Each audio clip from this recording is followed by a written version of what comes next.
Bienvenue à toutes et à tous dans ce nouveau numéro de Mon Quotidien TV, une émission qui s'annonce aujourd'hui très sportive, même si je prie pour que notre invité ne me fasse pas pratiquer son activité. Bonjour Florie Claire. Bonjour. Alors vous avez 34 ans, vous êtes professeur de pole dance, vous pratiquez vous-même évidemment cette discipline. Alors pour ceux qui ne connaissent pas, est-ce que vous pouvez nous la présenter et nous la décrire? D'accord. Donc c'est une activité sportive et artistique qui couple à la fois les arts du cirque, la danse et la gymnastique. Alors elle se pratique comment? On a l'image de la pole dance juste avec un petit poteau, une barre de fer. J'imagine que c'est un peu plus que ça. Pas tant que ça. Non, on a besoin de la barre. Après, on a besoin de notre peau, d'où le fait d'être en brassière et en short, parce que c'est la peau qui adhère à la barre. Et voilà, un tapis pour s'échauffer et c'est tout. Alors on va voir des photos, vous allez pouvoir nous décrire l'activité, qu'on comprenne concrètement. Voilà, là c'est tout simplement vous, très belle photo. Comment on arrive à ça? Il faut combien d'années pour arriver, ne serait-ce qu'à cette position, à ce mouvement? Après ça dépend du bagage de chacun et chacune, c'est ça qui est intéressant dans ce sport. Moi ça fait 5 ans que je pratique. Mais voilà, il y a des gens, ils viennent, ils ont fait de la danse, ils ont fait d'autres choses et du coup, très vite, ils vont arriver à faire des figures comme celle-ci, qui est une variante du Superman. Alors, il y a plein de figures possibles. On va voir une autre photo, je crois que c'est une photo de groupe, d'équipe. Il y a combien de figures qui existent? Bon là c'est une photo, j'imagine, un peu plus festive, mais oui, par exemple là on voit les deux personnes qui ont des positions différentes. C'est ça, là c'était un stage en fait avec un petit groupe de filles et du coup là elles sont assises sur la barre, donc elles tiennent la barre entre leurs jambes et avec les bras. Donc ça fait partie des figures débutantes qu'on peut commencer à faire dès les premières séances. Et voilà, il y a des figures, il y en a plein. Après, en fait, au fur et à mesure des niveaux, on commence de l'initiation jusqu'à avancer. Et dans chaque niveau, voilà, il y a tout un répertoire de figures. Alors, au début, il n'y en a pas beaucoup, on en a une dizaine. Et puis petit à petit, on peut aller beaucoup plus loin selon la souplesse, la force. Justement, vos élèves ont quel profil? Majorité de femmes, de jeunes filles? Majorité de femmes, il y a tout âge. Et après de la non sportive à la sportive, en fait il y a de tout et c'est ça qui est chouette, c'est que du coup il y a beaucoup d'entraide et de bienveillance et puis les personnes se surpassent donc. C'est un sport, on dirait, festif, ça se pratique en musique? Ouais, on a toujours un fond musical, après on n'est pas dans la danse, c'est pas ce que les gens viennent d'abord chercher en général. Donc on les oblige quand même au fur et à mesure de la séance à pouvoir enchaîner sur un son musical et pour qu'elles se lâchent aussi. Enfin voilà, il y a toujours cet aspect. Alors qu'est-ce qu'ils viennent chercher vos pratiquants, si j'ose dire? Souvent c'est alors déjà on a l'image, voilà, c'est vrai que quand on voit des gens faire de la pole, c'est impressionnant. Donc il y a le côté force et souplesse que les gens viennent chercher. Puis très vite on se rend compte qu'avant d'en arriver là, il y a beaucoup de caps. Et du coup, nous, on met du ludique. On est là pour s'amuser, c'est pas classique, voilà, c'est fun, on se marre, voilà, on profite. Il y a du sport, mais de l'amusement. Alors, 5 ans de pratique et vous êtes déjà professeur, instructeur, m'avez-vous dit avant l'émission. Ouais. 5 ans, c'est très rapide, c'est une ascension fulgurante. Ouais. Comment vous avez fait? Vous avez eu vous-même recours à des professeurs, j'imagine? Ouais, alors moi, la pole dance, c'était pas du tout un truc qui m'attirait. Comment vous la découvrez? En fait, à la base, j'ai toujours fait de la danse et du sport. Et j'ai fait du tissu aérien en région parisienne. Alors là, il faut nous expliquer. Tissu aérien, en fait, c'est deux tissus qui tombent du plafond jusqu'au sol. Donc il y a 5-6 mètres de hauteur. Et on s'enroule à l'intérieur pour faire des figures. Ça rejoint un petit peu le cirque? C'est du cirque, voilà. Donc c'est du cirque, sauf qu'en fait, moi je ne pouvais pas m'entraîner chez moi parce que j'avais pas trop de hauteur. Et je me suis dit, pourquoi pas la pole dance? Et j'ai mis plusieurs cours d'essai avant de trouver l'école qui m'a vraiment, où je me suis sentie super à l'aise. Parce qu'il y avait quoi comme différence entre ces écoles? En fait, tout dépend des profs et des élèves. C'est une ambiance générale. Alors, il y en a qui aiment bien le côté plus sexy, parce qu'il y a ce côté-là de la pole dance. Moi, c'était vraiment le côté sport et artistique que je recherchais. Et puis aussi, voilà, l'ambiance plutôt fun, détendue, où on ne se prend pas au sérieux. C'est ça que je recherchais et j'ai trouvé ça dans l'Oise, dans une association.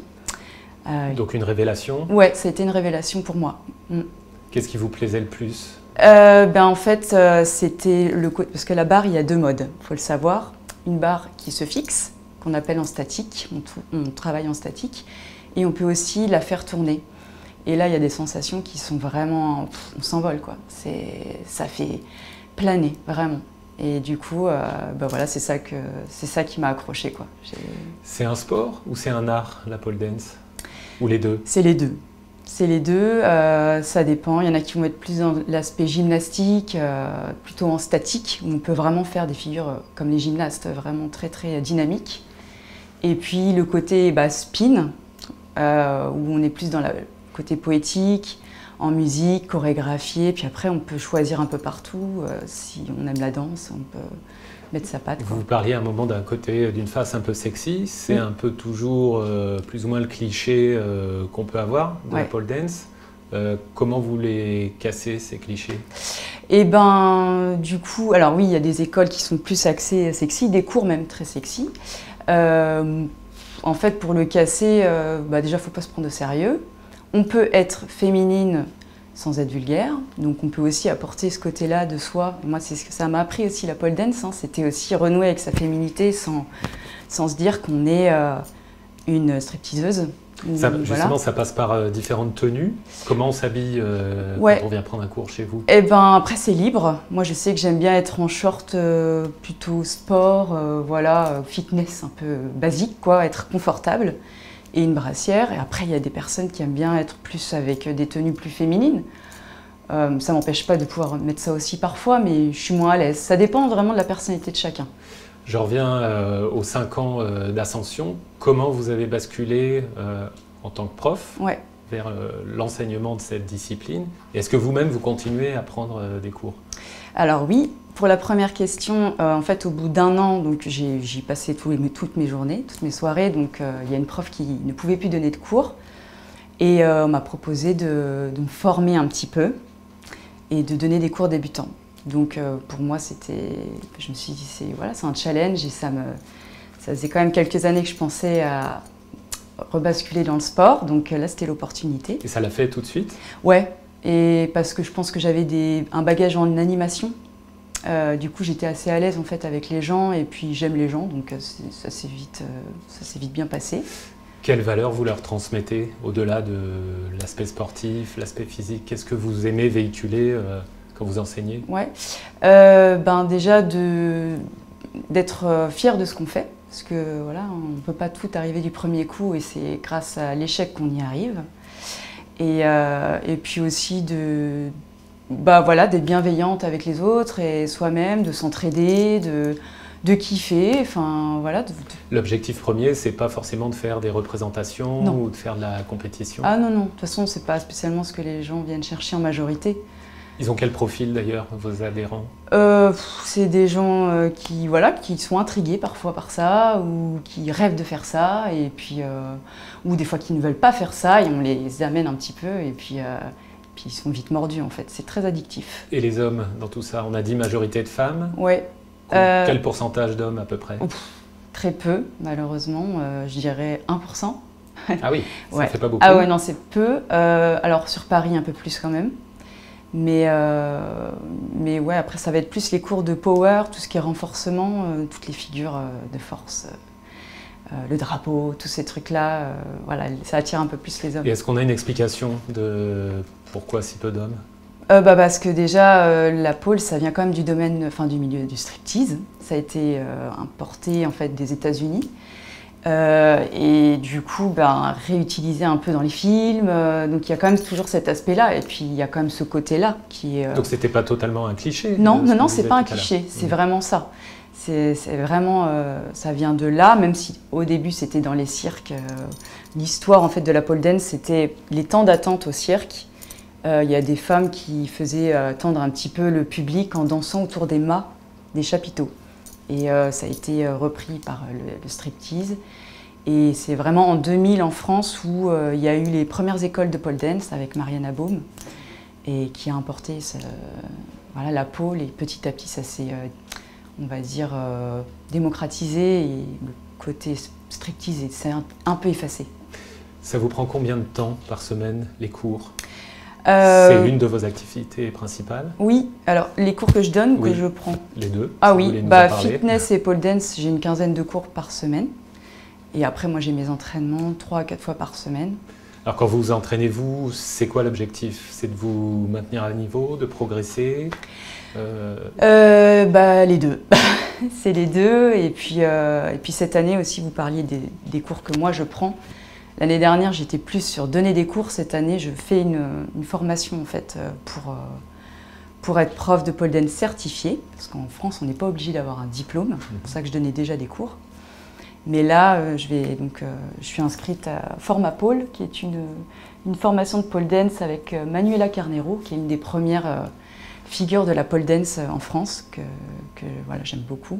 Et dans cette continuité, votre objectif, c'est quoi? C'est de faire des spectacles, alors, j'aimerais bien aller plus vers le côté spectacle, peut-être compétition aussi, parce qu'il y a des compétitions en France et à l'international. Donc voilà, m'essayer à tout ça, et puis aussi monter des projets personnels, voilà, avec moi et des élèves pour monter des spectacles, quoi. Vous êtes également coach sportive, donc rien à voir avec la pole dance, ou alors il y a des petites passerelles Si, c'est complémentaire. Oui. Souvent, à un moment donné, on a besoin de renforcement, de souplesse pour aller plus loin, et du coup, la fitness m'a aidée, et du coup, c'est ce que j'essaie d'apporter aux élèves. Et donc exclusivement fitness dans votre rôle de coach? Oui, c'est principalement des cours collectifs dans une salle de sport, mais je fais par exemple du gym ball, qui est... Gym ball, TRX, c'est tous des sports un peu en déséquilibre qui aident justement les personnes qui vont faire des sports aériens, ce genre de choses. Donc j'intègre toujours la pole dance, voilà, ça peut aider, nanana. Et du coup, dans cette salle de sport, je donne aussi des cours de pole dance. J'ai ramené mes pôles. Donc il y a 2 grosses pôles au milieu d'une salle de fitness, donc ça fait un peu bizarre pour les gens. C'est très contrasté? Ouais, les gens n'osent pas. Ils sont intrigués, mais ils n'osent pas. Donc, c'est toute une éducation, en fait, à faire aussi. Mais c'est marrant. À partir de quel âge on peut pratiquer? 7-8 ans, comme la gym. Ça, il n'y a pas de contre-indication. On peut commencer tôt. On va remonter le temps. Vous avez eu plusieurs vies. Donc, comme j'ai dit, vous avez 34 ans. Qu'est-ce qui s'est passé avant le sport, avant la pole dance? Alors, vous étiez peut-être très sportive, mais vous n'étiez pas du tout dans ce milieu. Ouais, non, à la base, j'ai fait des études j'ai fait sciences politiques pour être journaliste. Et en fait, j'ai toujours été très attirée par l'artistique et le sport, donc j'ai fait un petit peu de journalisme culturel, etc.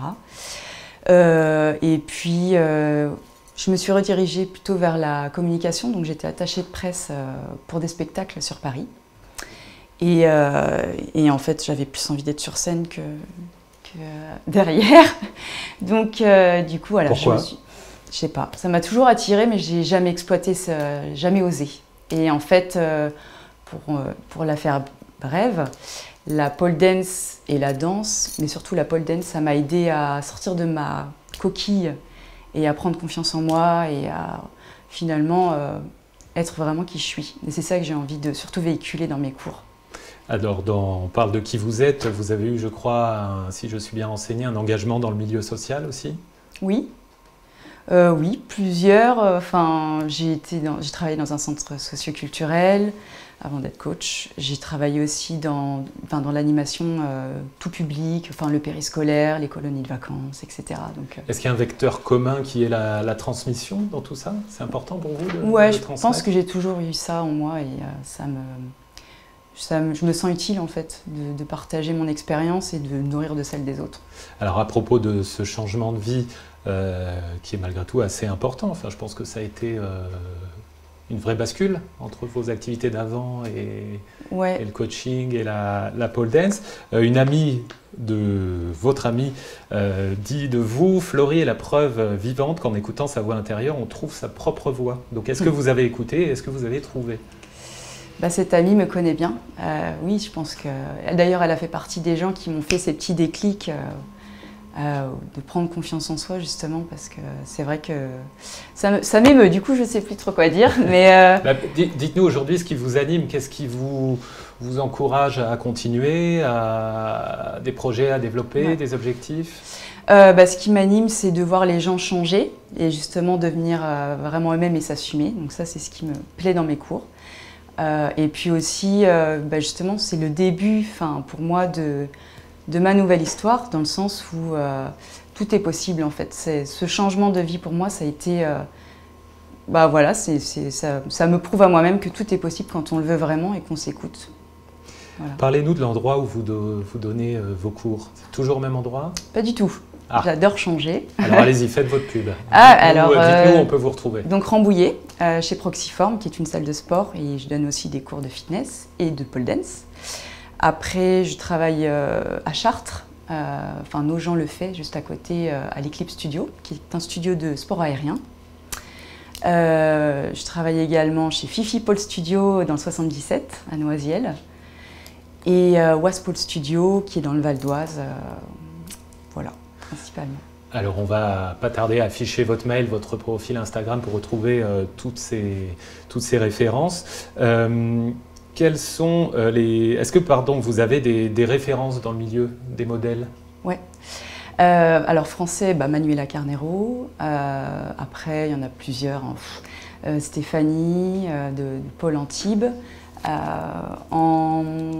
J'aime aussi beaucoup Clémentine, j'ai perdu son nom, Clémentine Marolles, qui est en Guadeloupe, qui était au championnat de France.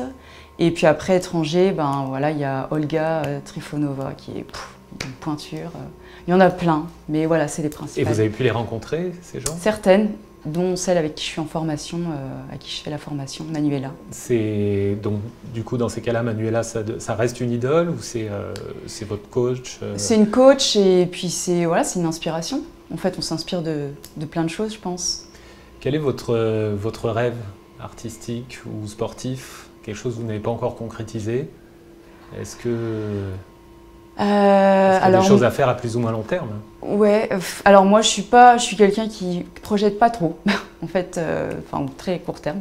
Par contre, je me suis mise à la pole parce que j'étais frustrée dans la danse. J'ai jamais trouvé de prof qui m'a portée ou je me sentais vraiment à l'aise.